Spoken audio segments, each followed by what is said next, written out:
They're not a man-inflicted, sin-inflicted thing upon man or something to that effect. Now, obviously, there are wrong ways to exhibit emotions, certainly. But emotions in and of themselves are not wrong. Anger is not wrong. Jealousy, being jealous, is not wrong.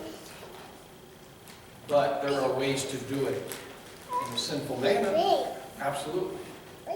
But God himself exhibits these things. And it's the God. And again, I think this is something I'm excited about Dr. Kleinig's book. He's writing on body and image, how God views our bodies and stuff. When that comes out, I'm hoping he helps me address some of this stuff. We've talked about that too, but you know, this idea that somehow or another we make everything in the Old Testament anthropomorphism. And yet there's something deeper about it going on. And it's not just, I have a hard time reading the Old Testament and coming out thinking that God is some sort of nebulous cloud out there, just a mist or something. There's no there, but it's God, because he doesn't have a physical substance. And the only physicality of God is the incarnation. I just can't quite wrap my head. If you read the Bible, you wonder, how can that be?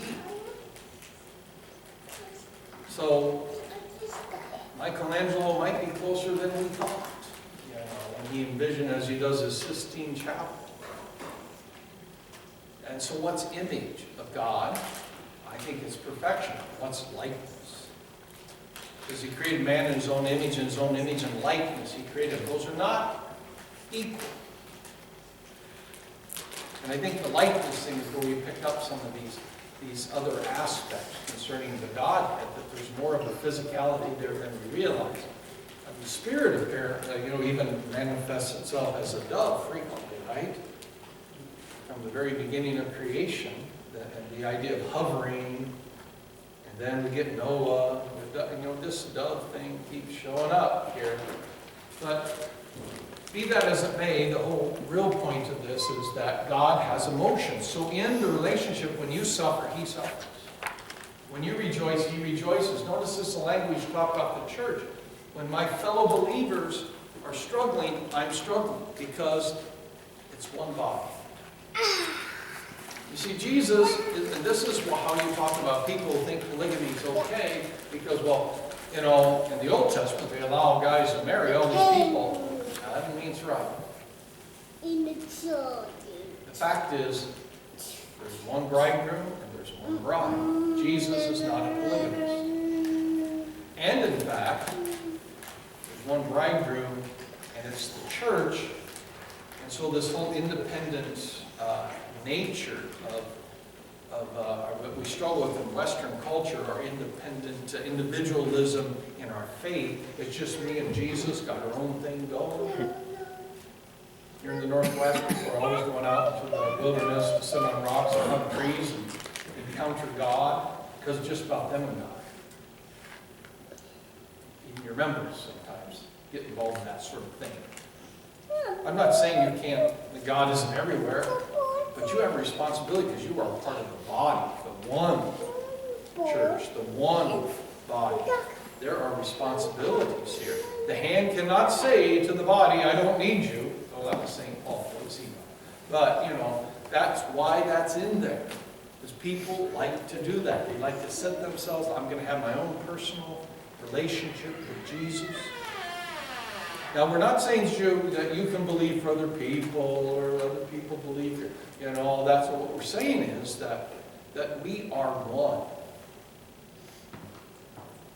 Extremely important to know the corporate, community, family nature of the church. We are the one bride of Christ.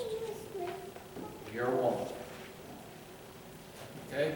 So that's like the last one on the list, probably, because that's usually how I teach, backwards.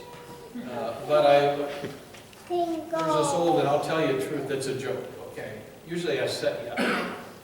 But I'm just going to tell you straight up, this is a joke, but it exhibits this. I've told, I don't know how many groups of people this particular scenario, but I talked about it like it was real, like I read it in the newspaper 10 years ago. But some guy, he's shipwrecked, you know, the classic, on a deserted island out in the middle of nowhere. And he does the right things. He gets a big pile of brush. He's going to make into a signal fire if he sees a ship. Then he gets rocks on the beach, you know, let's say SOS, all sorts of stuff. But it's 10 years. And then one day he sees a ship in the horizon. He lights up the fire. He's running around, yep. And lo and behold, they see him. Ship pulls closer, they drop anchor, hop in the skiff, the captain, a couple sailors, they motor over to the island. A big reunion, I mean, come on, this is great. Oh, you've been here 10 years, unbelievable. Well, let's get out of here. And he says, wait, don't you want to see where I've been living for 10 years?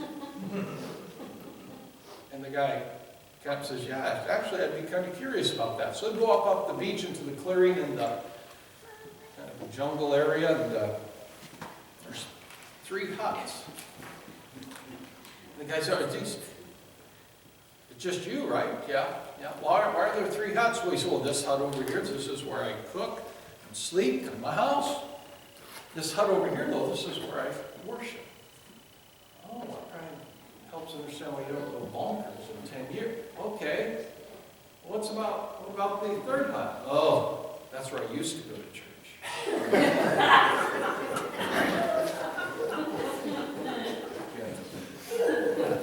You can't find this in the Old Testament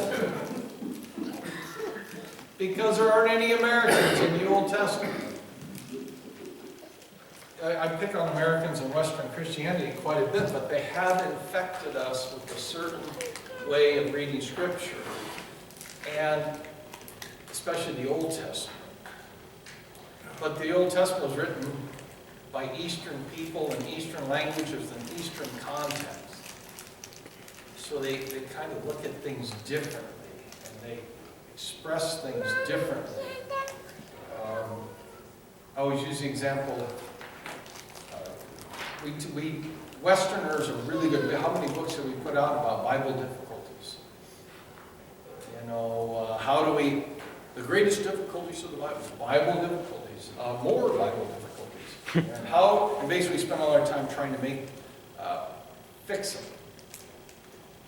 If you read through these books, you start to get a little like, so in 1 Kings it says in this battle, 10,271 people were killed. But in 1 Chronicles it says 10,792 people were killed in that battle. Oh my gosh, the Bible can't be right. It doesn't agree with itself. And what would Hebrews say? It's a lot of people. Because that's the point. Oh, I thought the point was the number. No, the point, it's a lot.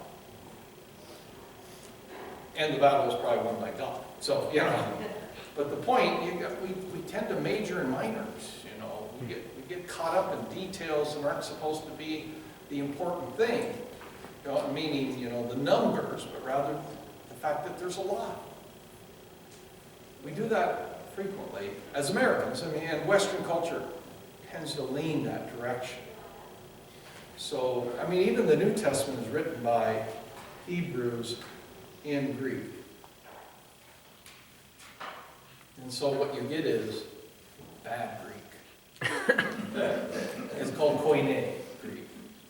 If you've ever studied classical Greek, you pretty much know Koine Greek, because we like it better because it's a lot easier, because it's not good Greek. They have Hebraisms in them. They have chiasms, which are not a Greek thing. These are from the Old Testament. They're Hebrews. That's right. It's just like puzzling to me some days. But in reality, it's just bad Greek, which really frosts the cookies of the Greek department. But the New Testament boys get a little worked up when I say it, but it really is kind of true.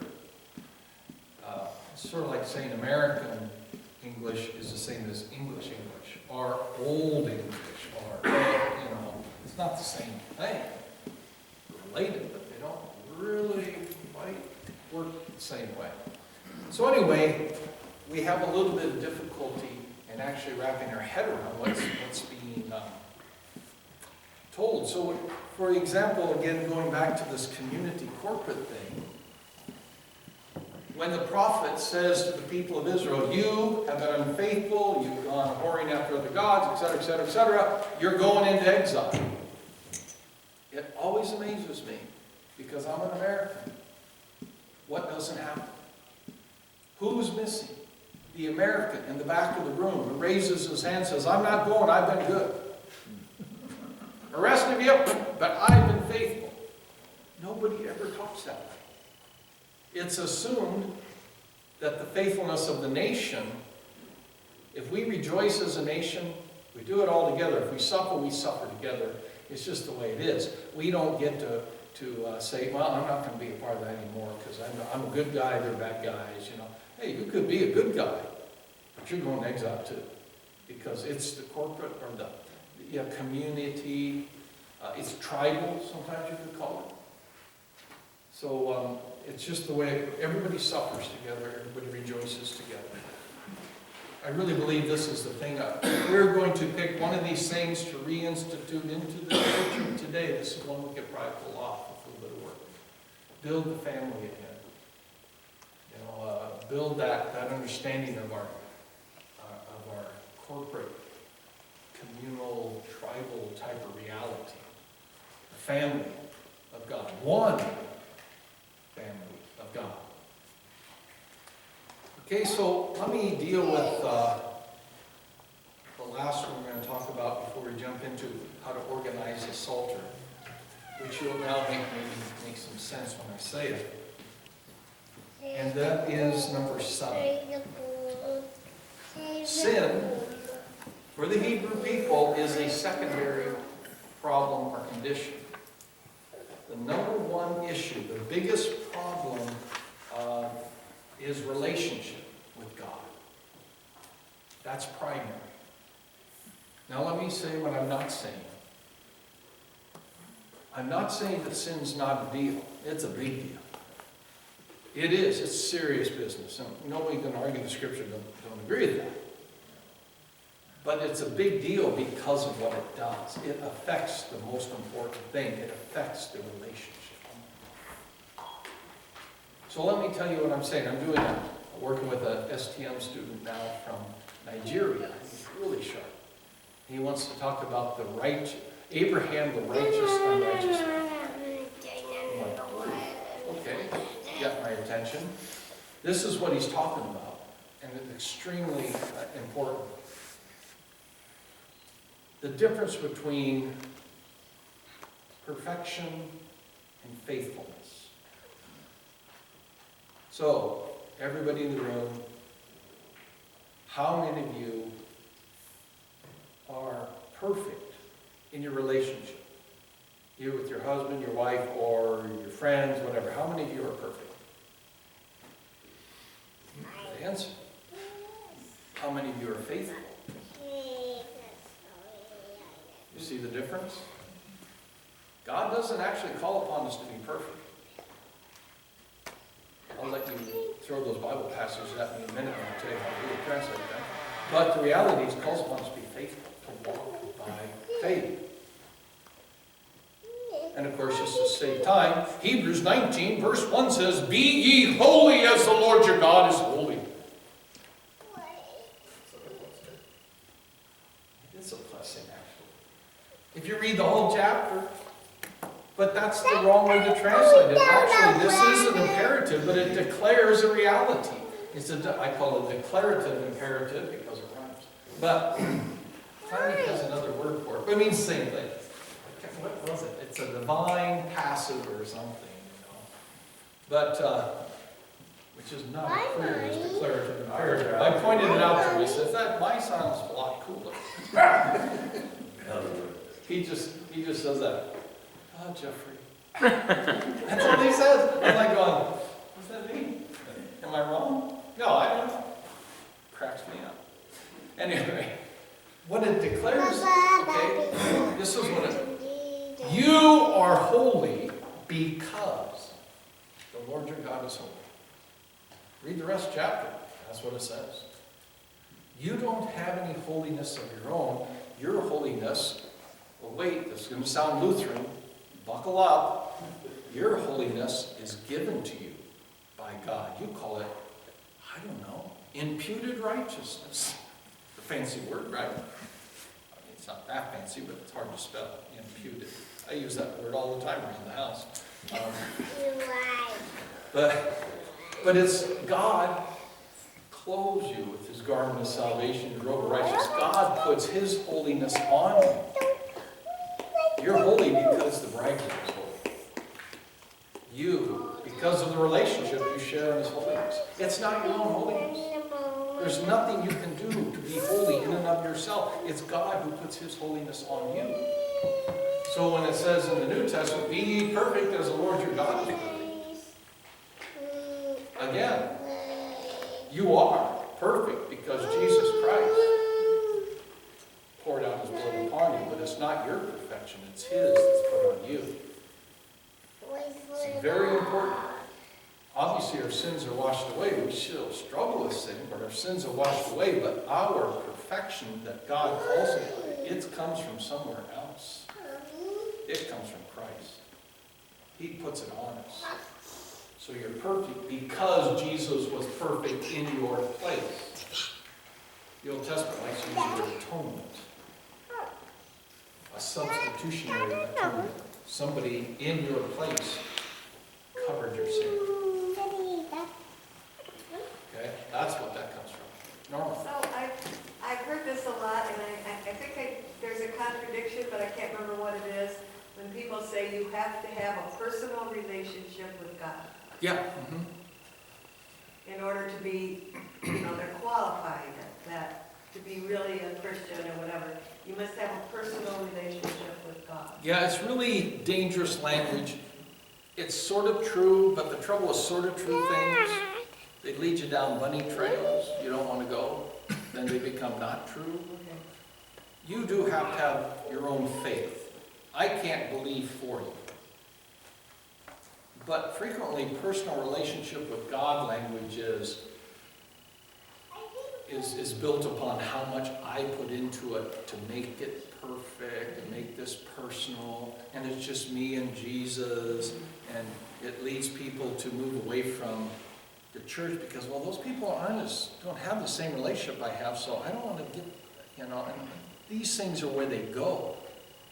And so usually the people using this personal relationship language, it's almost a self-centered faith and relationship. Yeah. Back up to the very first thing you said. Faith, what? Back up. The first thing you said. You don't have to have a personal relationship. You have to have something about faith. Nobody can believe for you. Okay. You do have your own faith. There you go. But you celebrate that in the midst of the congregation.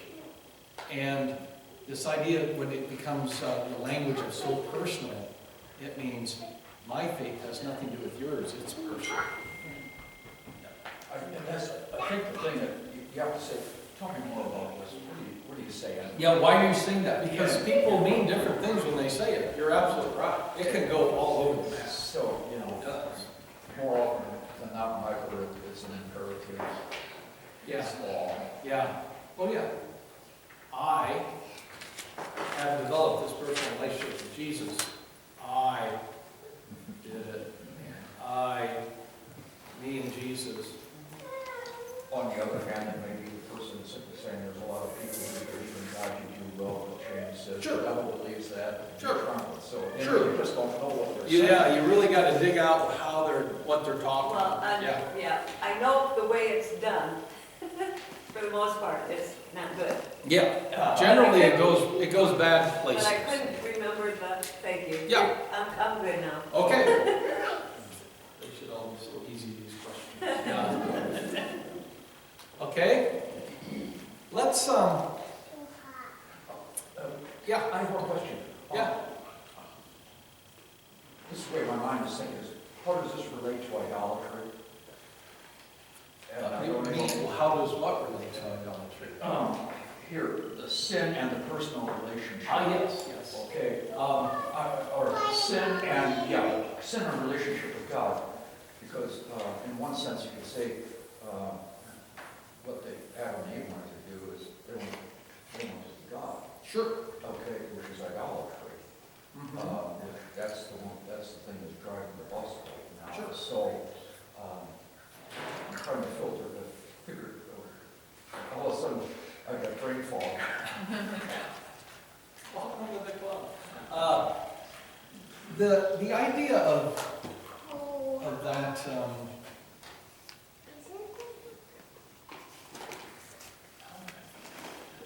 all sin finds its genesis in Genesis, the beginning, the first sin. And the first sin is trying to usurp the position of God. That's what it comes down to. I want to be like God. I want to be like Him. Basically, I want to be Him. And same sin of the Tower of Babel, same sin of time of Noah, same sin of Cain and Abel, We're always trying to, in our human efforts, we're basically trying, after we've been kicked out of the garden and separated from the garden, we are trying to figure out how we can make it possible to get ourselves back in the garden. On our terms, in our way. And God does it backwards. He promises He'll do it. But what He does is He separates even further. He separates out Abraham. He separates out Israel, chosen people. Separates out. And by separation, He eventually brings Jesus, who reunites the whole world to Himself. Sounds backwards. Man has a better plan, which keeps me. But it's got to be better, because it makes more sense. Except it doesn't work. Well, part of the statement, I have a question here then. Yeah. Could we say sin is always a relationship problem? Oh, yeah. No, absolutely. Sin infects the relationship. Any sin, all sin, it hurts the relationship. Absolutely. Isn't it odd, don't you think this is strange, that God would make the foundation stones of the church the means of grace, the means by which we receive forgiveness? What was He thinking there? Word and sacrament? Why are those the foundation stones of the church? Because we are sinners, and we keep needing that to be dealt with. Sin affects relationship. It takes God has a plan here to mediate that as much as possible until Christ comes again. Yeah. Now, God knows how important this is. That's why you have, it's not just word, it's word and sacrament. And two of those, that's important. It's really important. That's how counterproductive sin is to a relationship. And I don't mean to say that in a downplaying sin. It's really terrible.